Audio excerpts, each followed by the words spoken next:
সারা বছর ফজরের নামাজ ওয়াক্ত মতো কারা করছে, এখন তো লোক পাওয়া খুব কম হয়ে যায়। সারা বছর ঘুমাইয়া ফজরের নামাজ কাজা করছে, এরকম লোক সংখ্যা কম না। তারপরে এলে থার্ড ক্লাস, এটা কোনো ডিভিশন নেই। সেকেন্ড ক্লাস হইলো সারা বছর ফজরের নামাজ জমাতের সাথে বসে, তখন তারা সংখ্যা কম। কি কর জমাতে পারা তো অভ্যাস খুব কম, তাও এটা হয়েছে না সেকেন্ড ক্লাস। ফার্স্ট ক্লাস না, ফার্স্ট ক্লাস হইলো পুরা নামাজটা জমাতের সাথে পড়ছি, পয়লা তাকবীরের সাথে। নামাজ শুরু হইলে বাইরে থেকে স্বামী দিছি না, ভাঙ্গা চোরা না, আস্থা নামাজ পড়ছি। কি কর আস্থা নামাজ বুঝে যে নামাজ শুরু হওয়ার আগে তুলেছি, নামাজ শুরু হইলে বলে যাওয়া মসজিদ, এটা অপরাধ। হযরত ওমর রাদিয়াল্লাহু যুগে ফজরের নামাজের সময় হাজির হলো হইতো, যে ফজরের নামাজে হাজির হইতো না তারে ডাকে আইনে উপস্থিত করে শাস্তি দেওয়া হতো। এটার নাম ইসলামিক সমাজ। কি কোন আপনারা মসজিদের মধ্যে হাজিরা লইতে রাজি আছে? তাই কথা বুঝেনি কিছু, সব মসজিদে হাজিরা রওনা। কেউ যদি ফজরের নামাজে উপস্থিত না হয় সে অপরাধী, শাস্তির যোগ্য। আল্লাহ পাক আমাদের সবাই ইসলামের উপরে আমল করার তৌফিক দেয়। লন্ডনে তো অনেক আগে গেছে মানুষ, কারণ লন্ডন হলো আমরা দেশ শাসন করছি, এদের সাথে মুসলমানের যোগাযোগ আর অনেক আগে। তো এই জন্য মুসলমানরা অনেক আছে, সব মুসলমান হইলে আলহামদুলিল্লাহ চাকরি বাকরি করে, মাশাআল্লাহ খুব সুবিধা মতো। এই জন্য প্রত্যেক অফিসে গেলে কিছু বোরকা ভরা মেয়ে লোক পাইবে, একেবারে পুরা বোরকা পরে তারপরে তারা আমল করে, কাজ করে। একটা শরীরের লোক দেখতে পারবে, আল্লাহ পাক তারা তৌফিক দিয়েছে। এক মেয়ে লোক গান গাইতো, হ্যাঁ কালিমা বলে মুসলমান হয়ে গেছে। হ্যাঁ একদিন টেলিফোন করে কাঁদতেছে যে আমার হাতের কাপড়টা ভরিয়া গেছে, ভিন্ন পুরুষে দেখছে, এই জন্য আমার কি গরম লাগবে। যে মেয়ে লোকটা গান টান করতো, তখন কালিমা বলে মুসলমান হয়েছে, তখন তার দিল আল্লাহর ভয় হয়েছে। তারা মুসলমান, এরা খাঁটি মুসলমান হয়। কথা বুঝেননি? আমরা না, এরা খাঁটি মুসলমান হয়, একটা কামও ছাড়ে না। তো এখানে সে কাঁদতেছে যে আমার হাতটা ভিন্ন পুরুষে দেখছে, আমার কি করা লাগবে। কাঁদতে কাঁদতে অস্থির হয়ে গেছে, এমন আল্লাহর ভয় আসছে। এরকম বহু লোক। আর একজন পাদ্রীর মেয়ে, হ্যাঁ ভালো করে শুনে রাখেন, কথা শেষ করেছে। নিউ ইয়র্ক শহরের পাদ্রী, তার মেয়ে একটা মুসলমান হয়েছে, তার নাম রাখছে ফাতেমা। মেওয়ারে কয় পাদ্রী যে আমি শুনছিলাম ইসলাম ধর্ম একটা আছে, ধর্ম নাম ইসলাম, কিন্তু এই ধর্মটা যে এত মারাত্মক এটা আমি জানতাম না।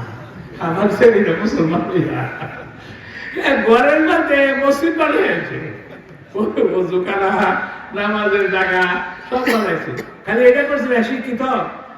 শিক্ষিত মেয়ে, হ্যাঁ একটা ইসলামিক স্কুল করছে, তার ছেলে মেয়ে সব দিকে হাফিজ আলিম বানাচ্ছে। মেয়রের মেয়ে, মেয়র। কথা বুঝেন না আপনারা? এটি গল্প না, কাহিনী না, আসলে বাস্তবতা। তো এরকম ভাবে সেই মেয়ে লোকটা মুসলমান হইয়া ঘরের মধ্যে মসজিদের জায়গা বানাইছে, উর্দুখানা বানাইছে, ইসলামিক স্কুল করছে, তারপর আমার হাফিজ আলিম বানাইছে। আমরা মাঝে মাঝে যাই, তার মেয়ে লোকের তালিম হয়, তালিম করবার লাগে আমরা যাই আর কি। তো এরকম বহুত কাজ চলতেছে। আল্লাহ পাকের দিন আল্লাহই চালাইবে। কি কর হ্যাঁ আগুনটাকে দাবায় রাখতে পারে না। কি কর আগুনটা ডাক্তার রাখতে চলবো না, পূজা হইলি কথা বলছে না।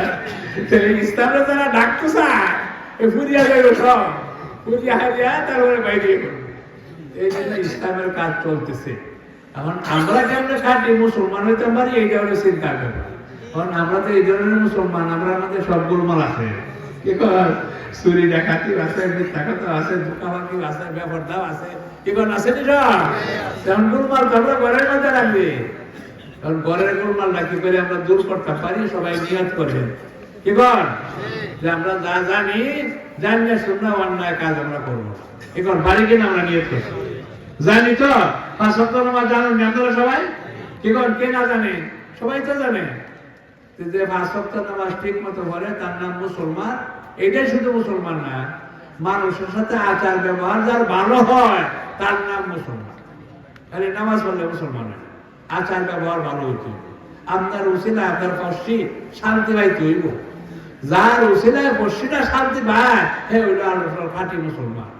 আর কাল হাসরের দিনে মিজানের পাল্লায় সবচেয়ে বেশি ওজনী হইল উত্তম চরিত্র। এই জন্য নবীর চরিত্র সবচেয়ে ভালো। কি বল আমার নবীর কথা শুনছেন না, যে নবীর চরিত্র সবচেয়ে ভালো। তো মুসলমানের চরিত্র যদি ভালো হয়ে যায়, সবাই যদি ভালো ব্যবহার করে, দেশের মধ্যে শান্তি আইব না? কি কোন পুলিশ দাঁড়ানো লাগবো না, মুসলমানরা নিজেরাই শান্তি চালু করতে পারবে। তো সবাই নিয়ত করার কথা আমরা শেষ করছি। আল্লাহ পাক যদি আমরা তৌফিক দেয়, আমরা সকলে ইসলামটা মান্য করবো। আমাদের দেখে দেখে ও মুসলমানরা মুসলমান হয়ে যাবে। আর যে দুনিয়াতে মুসলমান আছে এই জন্য কারণ আমরা কারণে মুসলমান হয় না। আমরা যদি ইসলাম ঠিক মতো মানতাম তাহলে সবাই মুসলমান হয়ে গেল। এক হিন্দু বেটি জিজ্ঞাসা করে মুসলমান বেটিরে যে তোমরা ঘর আগে ঝগড়া হইতো কয়েকদিন শুনতাম মাঝে মাঝে, এখন ঝগড়া যদি নাই কয়েকদিন ধরে শুনি না, তার কারণ কি? সে বেটি কইতেছে আমার স্বামীরে আমি তবলিগও ফাটাইছিলাম, হ্যাঁ ওদেরকে বুঝায় শোনাই দিছে, এখন আর ঝগড়া যদি করে না। হিন্দু বেটি কয়ে যে আমার স্বামীরে বানাইতে পারবো নাকি, তার বড় তো শান্তি দরকার। এই হিন্দু বাটা শান্তি দরকার না, গান বাটা শান্তি দরকার না, শান্তি তো সবার দরকার। সেই জন্য আমরা যদি ভালো হয়ে যান, খাঁটি মুসলমান হয়ে যান, আপনার দেখা দিই সবাই মুসলমান হয়ে যায়। ওই বেননি সবাই কাল থেকে আর গোলমাল করবেন না তো। এই কারা কারা আছেন দেখায় হাত গায়ে কাল থেকে আর গোলমাল করবেন। আল্লাহ সবাই কবুল করবে, আল্লাহ আল্লাহ কবুল করে। ফজরের নামাজটা পড়ুন যে ভালো করে। 1 মিনিটের ফজরের নামাজের পরীক্ষা